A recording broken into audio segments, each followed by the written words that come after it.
আমি আপনি আল্লাহ আল্লাহ রসুলকে খুশি করব। জোরে বলুন না সুবহানাল্লাহ। তাহলে সবার নিয়ত কিন্তু সমান নয়। আমার চাচা জানেরা, আপনারা আমার অনেক মুরব্বী মানুষেরা আছেন, আমার আব্বা জান হায়াতে আছে, আমার আব্বা জানের সমবয়স্ক মানুষেরা আপনারা আছেন। আপনাদেরকে বারবার বলতে খারাপ লাগছে, একটুখানি সামনের দিকে আসেন না, সামনের জায়গাটা ফাঁকা রাখতে নাই। হাদিস শরীফে আছে সামনের জায়গা ফাঁকা রাখলে শয়তান গ্রাস করে।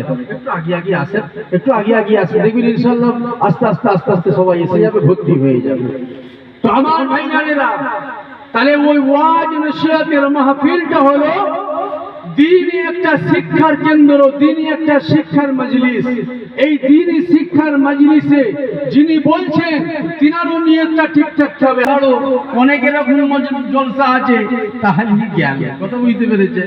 হ্যাঁ, আর যদি নিয়তটা যদি ইখলাসের সঙ্গে থাকে, যদি আল্লাহ আল্লাহ রাসূলকে খুশি করার জন্য থাকে, মানুষকে দুটো দিনের কথা শোনানোর জন্য যদি এই উদ্দেশ্য থাকে, তাহলে আল্লাহ পাক যে বলছেন তার বলাটা আল্লাহ যদি খুশি থাকে তো কবুল করবেন। জোরে বলুন সুবহানাল্লাহ।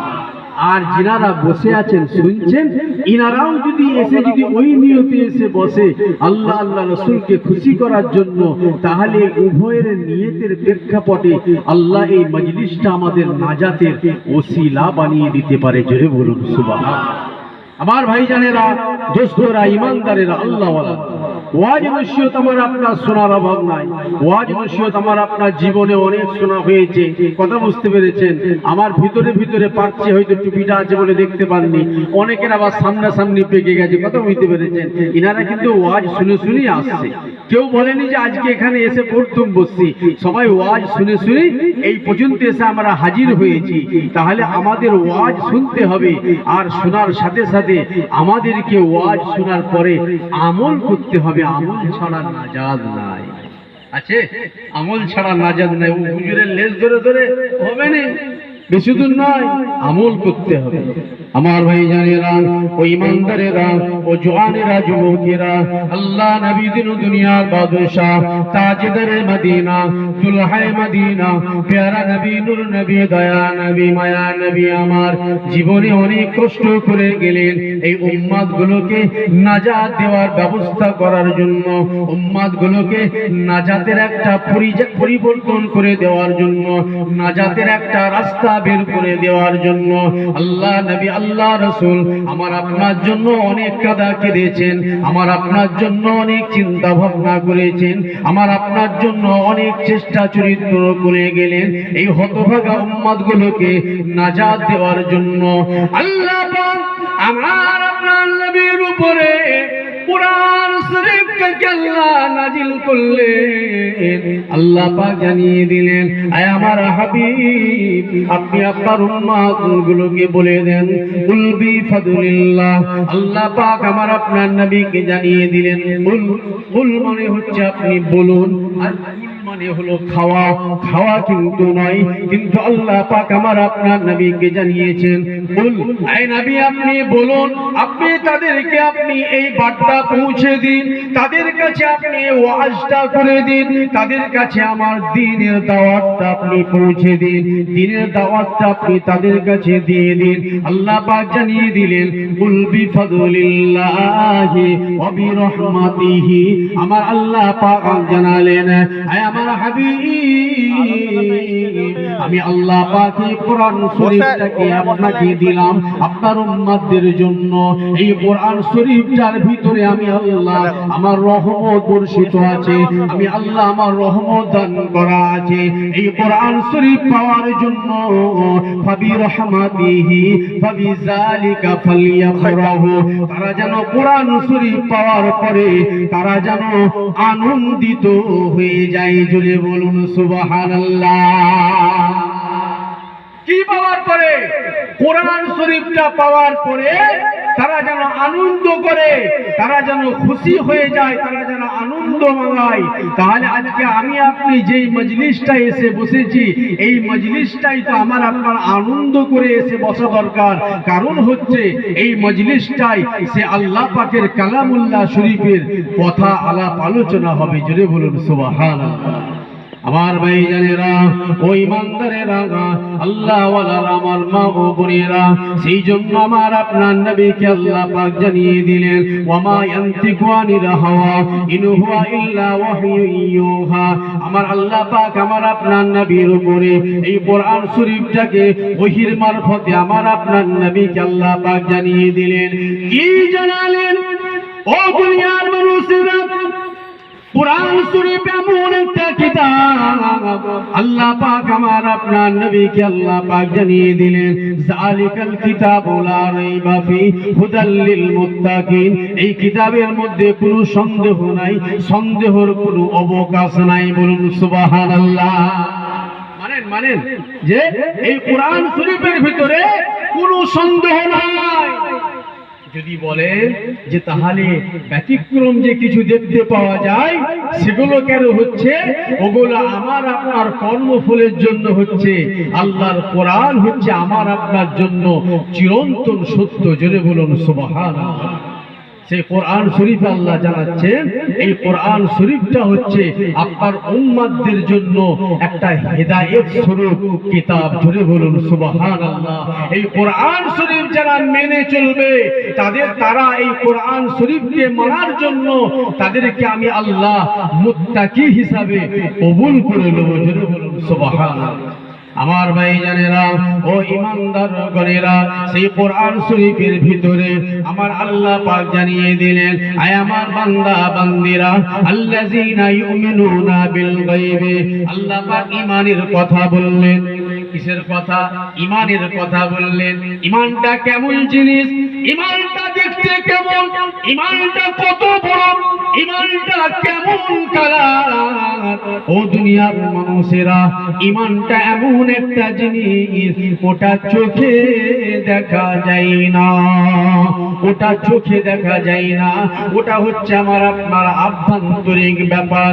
ওই ঈমানটা হলো এটাই, আমানতু বিল্লাহি ওয়া মালাইকাতিহি ওয়া কুতুবিহি ওয়া রাসূলিহি ওয়াল ইয়াউমিল আখির ওয়াল কদরি খায়রিহি ওয়া শাররিহি মিনাল্লাহি তাআলা ওয়াল বাসি বাদাল মাউত। আমরা সবাই পড়েছি। এই কলমা শরীফের ভিতরে আল্লাহ পাক আমাদেরকে জানিয়ে দিলেন, এই জিনিসগুলোকে মানার নাম হচ্ছে ঈমান। ও দুনিয়ার মানুষেরা, আল্লাহ নবী আল্লাহর হাবিব এই ঈমানের দাওয়াত দেওয়ার জন্য, এই ঈমানের ওয়াজ করার জন্য নবী আমার কত মার খেয়েছিলেন, নবী আমার কত রক্তাক্ত হয়েছিলেন। রাসূলুল্লাহর শরীরটা রক্তাক্ত হয়ে গেছে ঈমানের দাওয়াত দেওয়ার জন্য। আমার আপনার নবী ঈমানের দাওয়াতখানা পৌঁছে দিলেন। আল্লাহ নবী, আল্লাহ রাসূল ঈমানের দাওয়াত দিচ্ছেন। ঈমানের দাওয়াত যখন মানুষের কাছে পৌঁছে দেয়, কাফের বেদিন বেঈমানেরা আমার আপনার নবীকে তারা পাথর ছুঁড়ে ছুঁড়ে মারতে লাগেন। আমার আপনার নবীকে তারা পাথর ছুঁড়ে ছুঁড়ে মারতে লাগে। আমার আপনার নবীর সমস্ত শরীরটা রক্তাক্ত হয়ে গেছে। এই রকম ভাবে আল্লাহ নবী ঈমানের দাওয়াতখানা দিয়েছেন। আপনারাও আজ কম বেশি শুনেছেন, আমি সেদিকে যাব না। আপনাদেরকে আমি যে দিকে নিয়ে যেতে চাইছি, এটা হলো আল্লাহ পাক আমাকে আপনাকে জানিয়ে দিলেন, আল্লাযীনা ইউমিনুনা বিল গায়বি। তারপরে আল্লাহ পাক জানিয়ে দিলেন, ওয়া ইউকিমুনাস সালাহ। কি বললেন? আল্লাহ ঈমানের পরে আল্লাহ নামাজের কথা বললেন। নামাজ পড়তে হবে। নামাজ যদি আমি আপনি যদি না পড়ি, তাহলে আমার আপনার রেহাই নাই, বাঁচার রাস্তা নাই। কেন? এই নামাজটা হচ্ছে ঈমানের, ইসলামের একটা খুঁটি, একটা স্তম্ভ। জোরে বলুন সুবহানাল্লাহ। আমার ভাইজানেরা, ও ইমানদার গণেরা, ও আল্লাহ ওয়ালারা, একটুখানি দিলের কান দিয়ে দু চার কথা আপনাদের ভাই হিসাবে আপনাদেরকে আমি বলতে এসেছি। না না না, কোন লোভ লালসার মতবতী হয়ে নয়, আপনাদের কাছে দু চার কথা বলে শুনুন। আল্লাহ পাক আমার আপনার জন্য নামাজের কথা বললেন, আর ৮২ জায়গায় নামাজের ওয়াজ আল্লাহ পাক করে দিলেন। নামাজের কথা আল্লাহ পাক জানিয়ে দিলেন। এরপরে আমি আপনি ফিরে আসুন আল্লাহ নবীর হাদিসের দিকে ফিরে আসুন। আল্লাহ নবী जो जहान बादशाह रहमतुल लिल आलमीन শাহেনশা মদিনার তাজ আল্লাহ নবী আল্লাহর হাবিব বলেন আমা তাকাররাবা ইলাইয়া আবদি বিশাইইন আহাব্বু ইলাইয়া মিম্মা ফারাদতু আলাইহি আল্লাহ নবী আল্লাহ রাসূলকে আল্লাহ পাক যা জানাই সেটা আল্লাহ নবী বলেন নিজে মন গড়া কোনো কথা বলেন না নিজে মন গড়া কোনো কথা আল্লাহ রাসূল বলেন নাই যেটা আল্লাহ পাক জানিয়েছেন সেই কথাটাই আল্লাহ রাসূল বলেছে আমি আপনি ওয়াজ নসিহত হয়তো শুনেছি আমি আপনি আবার শুনছি তাহলে এই যে আমি আপনি শুনছি এই শোনার ভিতরে আমার আপনার যদি একগ্রতা যদি না থাকে তাহলে আমার আপনার কিন্তু শোনার ভিতরে মজা আসবে না কথা বুঝতে পেরেছেন আগেই বলেছি বক্তা দেখবেন না কে হুজুর দেখবেন না কে পীরজালা দেখবেন না ওয়াজ শুনুন ওয়াজটা শুনে সাথে করে নিয়ে যান নিয়ে গিয়ে আমলের জীবন তৈরি করতে হবে যদি আমলের জীবন যদি আমি আপনি তৈরি করতে পারি তবেই আমার আপনার নাজাতের একটা রাস্তা আছে নচেত নাজাতের কোনো রাস্তা নাই ওই শুনতে হয় শুনছি বলতে হয় বলছি ও ওয়াজ শোনার ওয়াজ করার কোনোই দাম নাই আমার ভাইয়েরা ও দুনিয়ার ইমানদারেরা আল্লাহ ওয়ালারা আল্লাহ নবী আল্লাহ রাসূল জানিয়ে দিলেন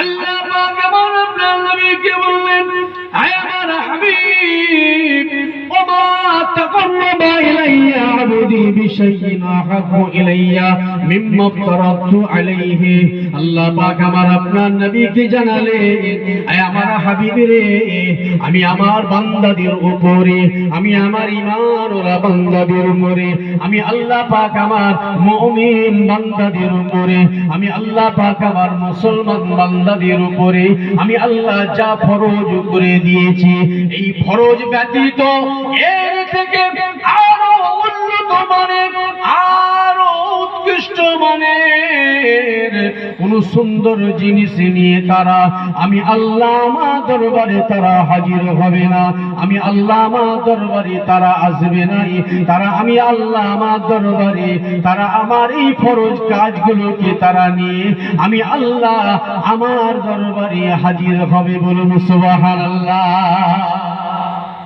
তাহলে এই ফরজ কাজের ভিতরে আমার আপনার নামাজ লুকিয়ে আছে এই ফরজ কাজের ভিতরে আমার আপনার রোজা লুকিয়ে আছে যেটা আমার আপনার কাছ থেকে কয়েকদিন আগে বিদায় নিয়ে গেছে আজ পর্যন্ত মুমিন মুসলমানের শরীরে রোজার গন্ধটা লেগে আছে বলুন সুবহানাল্লাহ সেই রোজা আমার আপনার কাছ থেকে চলে গেল এরপরে আমার আপনার কাছে যাকাতটা আছে যাকাতটা রমজান শরীফে আমরা অনেকে আদায় করেছি এরপরে হজ যাদের পয়সা আছে তাদের জন্য হজটা ফরজ আছে ও দুনিয়ার মানুষেরা ইসলামের যে পাঁচটা মূল স্তম্ভ আছে পাঁচটা মূল যে খুঁটি আছে এই খুঁটিগুলো হলো পাঁচটা মূল শাখা এই পাঁচটা মূল শাখার মধ্যে এবারে এদিক ওদিক করে আরো শাখা পোশাখা বেরিয়ে গেছে অনেক কিছু কিন্তু এইগুলো হলো মূল সেই জন্য আমার আল্লাহ পাক আমার আপনার হাবিবকে দিয়ে বলাচ্ছেন আয় আমার হাবিব আপনি আপনার উম্মাত গুলোকে আপনি বলে দিন আপনার উম্মাত গুলোকে আপনি জানিয়ে দিন যে আমার মুমিন মুসলমান বান্দারা আমি আল্লাহ আমার কাছে ফরজ কাজটা ছাড়া এর থেকে আরো এমন কোন নিয়ামত কাজ আছে যে কাজটা পেশ করবে এই ফরজটা বাদ দিয়ে আমি আল্লাহ সেটা গ্রহণ করব না তাহলে কি বোঝা গেল এই ফরজ কাজটা বাদ দিয়ে যদি আমি আপনি যদি লক্ষ লক্ষ টাকা দান করে দিই এই ফরজ কাজটা বাদ দিয়ে যদি আমি আপনি গরিব মেয়ে ছেলেদের বিবাহ দিয়ে দিই ভালো কাজ কিন্তু খারাপ ভাববেন না যদি আমি আপনি অন্য দিক দিয়ে যদি আমি আপনি খরচা করি আর এই নামাজটা যদি আমি আপনি ছেড়ে দিই রোজাটা যদি ছেড়ে দিই পয়সা যাদের আছে হজটা যদি ছেড়ে দিই যাকাতটা যদি ছেড়ে দিই তাহলে আমার আপনার ওই দানগুলো ওই ভালো কাজগুলো আল্লাহ দরবারে আমি আপনি পেশ করতে পারবো না তাহলে পেশ করতে গেলে আগে আমাদেরকে এই ফরজ কাজগুলো আদায় দিতে হবে, এই ফরজ কাজগুলো আগে আল্লাহর দরবারে সাবমিট করতে হবে, এর ডকুমেন্টসটা আগে দিতে হবে। কথা বুঝতে পেরেছেন না?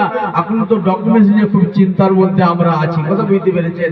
অনেক বাদ হয়ে যাচ্ছে নাম, যাই হোক আল্লাহ পাক খায়ের করুক। তাহলে আজকে সেই ডকুমেন্টসটা আল্লাহর দরবারে পেশ করতে হবে, আর এই ডকুমেন্টসটা যদি আল্লাহর দরবারে আমি আপনি পেশ করতে পারি, তাহলে আমার আপনার জন্য নাজাতের এই ডকুমেন্টসটাই জামিনদার হয়ে যাবে। জোরে বলুন না সুবহানাল্লাহ। ও ভাইয়েরা, মুরব্বিয়ান গণেরা আমার, আল্লাহ পাক আমার আপনার নবীকে জানিয়ে দিলেন, আয় আমার হাবিব, আপনার উম্মাতগুলোকে আপনি জানিয়ে দিন, আপনার উম্মাতগুলোকে আপনি বলে দিন, আল্লাহ পাকের নবী আমাদেরকে সমস্ত দিকটা শিক্ষা দিয়ে গেছেন। সেই জন্য নবী আমার নিজের জবানে বলে গেছেন, ইন্নামা আনা বুইস্তু মুআল্লিমান, ইন্নামা নিশ্চয় ইন্নামা আনা বুইস্তু মুআল্লিমান, আমি রাসূলুল্লাহ তামাম সৃষ্টির জন্য আল্লাহ পাক শিক্ষক করে, আল্লাহ মুআল্লিম করে আমাকে দুনিয়ায় পাঠিয়েছে। কি করে? শিক্ষক করে আল্লাহ পাক পাঠিয়ে